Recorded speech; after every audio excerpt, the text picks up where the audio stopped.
Hey everyone, it's Coach Cal, and today I'm going to make a video talking about self-talk.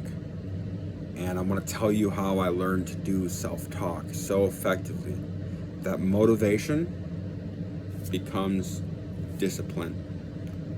Motivation relies on an external factor, or perhaps something internal. Discipline is driven by habit. Discipline is when you become a machine. Discipline is non-negotiable. Discipline is when you become a disciple and you gain a direct line to that which it is you are trying to bring into yourself. And so I really began to become challenged with my self-talk. I'll use my example from 2018 when I spent 2 years in the joint. I had an option. I really had an option. I could sit on this bunk. I could watch Jerry Springer. I could watch daytime television.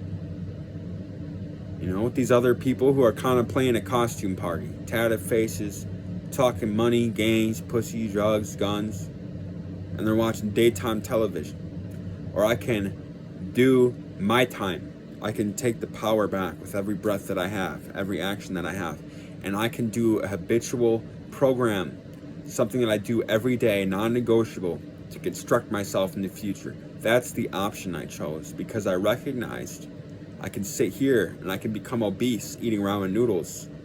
I can do what everyone else is doing, or I can forge myself in this fire right now and take every day as a gift, every day as a lesson, every day as an opportunity to become better so that by the time those gates open, by the time I walk out those doors, not only will I look the part, I will have mentally mastered my body and my mind. And how do you do that? How do you master self-talk when it's negative? I'm going to tell you the secret weapon. I'm just going to cut through all the extra stuff I could say. Gratitude. This is how you do it. You have negative self-talk. I'm going to tell you, you got to find gratitude. And if you need help, hit me up. We can do it together. But gratitude is going to be what lifts you up out of your depression. Gratitude is what's going to be able to stop that anxiety. Gratitude is what's going to compel you to continue the positive momentum so that when you do want to work out, you're doing it 100,000 times more. When you don't want to work out, you're still doing it. And when you do it, when you don't want to work out, when you say, I'm grateful, and you have that reason to be grateful, and you do that workout and you meet your goal even though you didn't want to, you felt like crap, you felt tired, didn't get enough sleep. Once you complete that goal and you do it for the gratitude, that gratitude becomes more powerful. It becomes stronger. It becomes like a light. It becomes like your own flame. And I'm telling you, that flame, it consumes other ideas that you put into this. And it becomes even more powerful. So that when you move into these workouts day after day, you're going to be programming it in your neurons and creating brain circuits in your brain, in your physiology. But you're also going to be using gratitude as a way to move past those self-limitations. And now let me tell you what I'm grateful for and what helps me, okay? What helps me with gratitude is I sit here and I think about like how blessed I am to be alive. I've narrowly, even from birth, I was born with an umbilical cord around my around my neck. In 2015, I accidentally overdosed. And I woke up basically in a hospital. That was after I OD'd in a bathroom and someone saved me. And then after that, there was a later incident when I had relapsed and I overdosed on fentanyl in 2016. And that time I woke up in a tarp being carried to the morgue. Like I was really close, you know, I was on my way to go be pronounced dead and I woke up, you know. So I see that, you know, there's many, many times in my life where I have been given this opportunity to stay here because I am not meant to go. I am meant to love myself and love those around me and teach them how to love themselves as well. And that really is the challenge. And I'm the one who is championing this because I am the one who made so many mistakes. And now I can say that I'm past so much and I can look back and I give homage to that person that I once was because they have died and I have been reborn through the fires of these challenges, through the tests and the initiations. And so I have approached life such as this. This is a test. This is an initiation. And you know what? It doesn't have to be as hard as you think it does. It doesn't have to be as difficult as you think it has to be. Okay? First, you begin these habits of working out each day. You begin simple. Make your goals achievable. And if you can, I'm really going to preach and teach and tell you, do your workouts in the morning. Make that the first thing. Wake up, say, I'm grateful to be alive. You know, if you're doing another program I do, just do burpees right away. Just start doing them. Get down, read something positive, and then start working out. And once you conquer your workout at the beginning of the day, the rest of the day is easy. Because you know what? You called yourself out on your own bullshit. You said, hey, this is the process. This is how we're going to cleanse. We're going to work up a sweat. We're going to breathe heavy. We're going to push ourselves. We're going to meet our goal. And then when you're feeling really positive, you're going to get past that by like 50. And you're just going to be like, wow, holy shit. Okay? That's for out here. So let me go back to what I was saying before.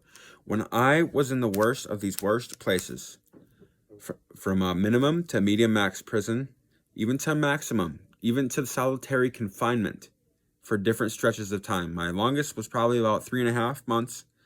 And then the one I did at the medium max, that was a month and a half. And I'm going to tell you what that entails. It entails sitting in a concrete room, listening to dozens of people scream through their door at each other, trying to play Battleship, and talking about how to sell people for money and how to exploit people. Like, this is literally, you know, and it's funny because one day I snapped and I started screaming at the top of my lungs for 6 hours and everybody shut the fuck up. And then when I stopped, yeah, let's just say I realized, hey, this is where all the psychos are. I shouldn't be antagonizing them, you know? But with that being said, when I'm in this place and I'm at my lowest of lows, everybody's forgotten about me. I'm basically naked in the cement cell. I'm starving. They don't give you a lot in those trays. You only get 3. There's no extra food to trade or to buy. You're just in this cement room. You know what I did? I still gave up my carbs. I took those nasty ass cakes because they give you desserts to meet their calorie count, and I threw them out, sent them back in the tray. I still maintained my discipline with my food. The second thing, when I was in that hole, what is my mental process? Here I am in one of the most dark and dank moments of my life. Abandoned, forgotten, suffering, starving, cold, naked, in a cement room. My positive thoughts were forward thinking. How can I move forward? How can I make the most of this day? How can I win this day? How can I continue to build this mighty warrior? How can I continue to embrace adversity and build myself? How can I continue? Well, I'm going to tell you, part of this was easy. I knew that walking out that cement room, I'm in a situation of danger. And I know that if I get in a fight, I better be prepared if I want to win it. Because I know what it's like to lose a fight. You win some, you lose some. So there's that aspect. The second aspect, I had gone to prison because I had failed a UA. And that UA was a direct result of falling in love with somebody after I had gotten out of prison, head over heels. In my mind, I believed I loved them. You know, I'm not ashamed to say that. I felt like I really did. And, you know, they turned their back on me. They cheated on me. It sent me in a tailspin. And so I had a lot of time to think about my life and my choices. And so with those choices, I looked at this person who had stabbed me in the back and I said, fuck you. Fuck you, bitch. Every burpee, 400, 500. You know what I'm saying? Fuck you, bitch. Fuck you, bitch. And it wasn't just her. I'd think of all my enemies. I'd think of everybody who had ever said you're never enough, you're not going to make it. And I would do those burpees because you know what? That's defiance. Here I'm at my lowest low and I see my enemies in my mind's eye and I say,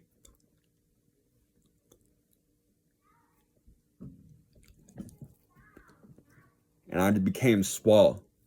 I became so built in prison that other guys would come to me seeking to be trained. And I have fallen off a couple times since getting out 3 years ago. But I'm telling you, the importance is that the discipline is what will carry you through. Okay? Motivation is great for a burst of energy. Okay?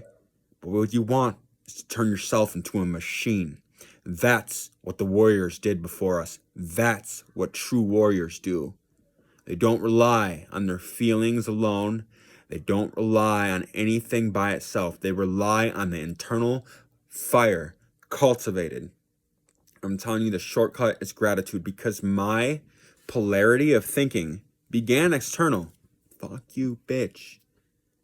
You're gonna see me when I get out. You're gonna see me when I'm ripped. You're gonna see the results. But I'm gonna tell you over time.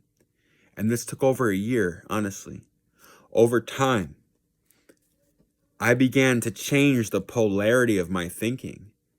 And instead of externalizing this, instead of blaming, instead of focusing this aggression outwards, okay, I turned this energy inwards.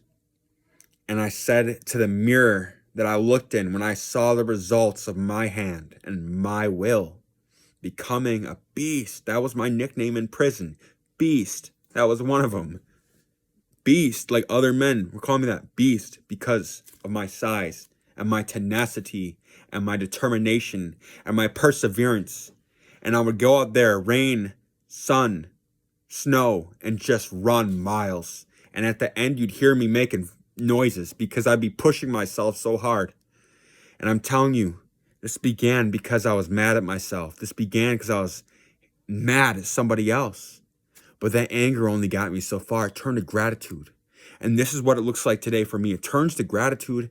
It turns to love for myself because I'm better than that. I'm better now. I'm healed. I'm whole. I love myself. I'm good. You know what I'm saying? I look in the mirror and I forgive myself and I'm able to move past that. And I'm holding that fire now, that gratitude, that tenacity, that drive. And now instead of being motivated off, I'll show you. Now I'm motivated off, I'm going to show myself and I'm going to show my ancestors. I'm going to show everyone around me what this feels like and what this looks like. And this is a love. This is a real power, self-love. And this comes from gratitude because I became grateful for my life. And I'm going to tell you on top of that, gratitude on gratitude on gratitude. Gratitude from my friends who have passed away. I have gratitude for my friends that are my guardian angels now looking over me. And here's why. They're not around anymore to enjoy, but specifically one of my bros. He's not here to lift weights with me no more. But you know what? That doesn't mean he's gone from my mind or my heart. I think about my homie John. And I say, this one's for you, bro. I say, this one's for you, bro. And I just start pumping off sets, push-ups, burpees. I do it for my Uncle Dave. I had to lay him to rest around October. I'm going to tell you, you know what? Time with your loved ones is precious. Take advantage of that while you can. And now that I experienced having to say goodbye to somebody, I'll never get to hug him or talk to him. I just lay him to rest, and that's part of life. And you know what it teaches me, my friends? It teaches me gratitude. Because I know for a fact, my Uncle Dave is up there. He's watching me. He's watching me. And he told me a couple of things. He said, watch over my daughters. He said, love your family, watch over them. And you know what? When I think of him, and I think about everything I wish I could have said to him, everything more I could have said to that man. I can't get time back, but you know what I can give? I can give my effort. I can give my wholehearted effort at something that heals me and makes me whole. Something that cures my depression, cures my anxiety, cures my post-traumatic stress.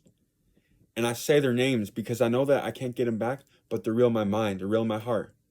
And so when I'm lacking motivation or my discipline is flagging, when I'm lacking sleep, if some situation happened, I'm not able to really feel and get it up like I normally do. You know what I'm saying?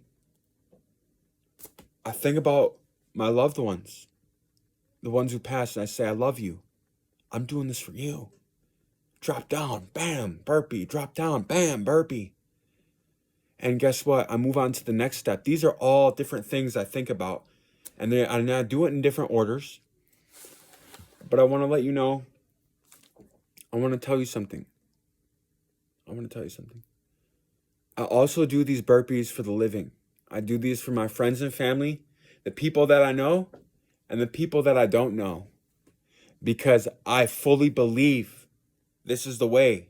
I fully believe in the power of healing the self, coming to know thyself, coming to love thyself, and to build this gratitude, okay, for everything I have, for my life, for my friends that I had that blessed me while I was here, that I got to know them, got to know my family. I hold those blessings, and then I look at the blessings that I have in other people, and I say, this is for you.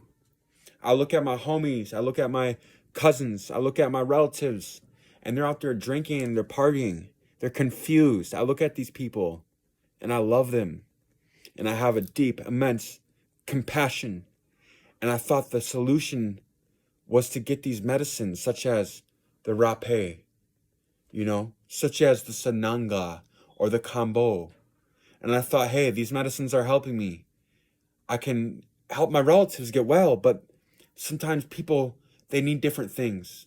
Sometimes their bodies can't handle. Sometimes they're not ready for that. But I'm telling you what, you are ready? You're ready for this.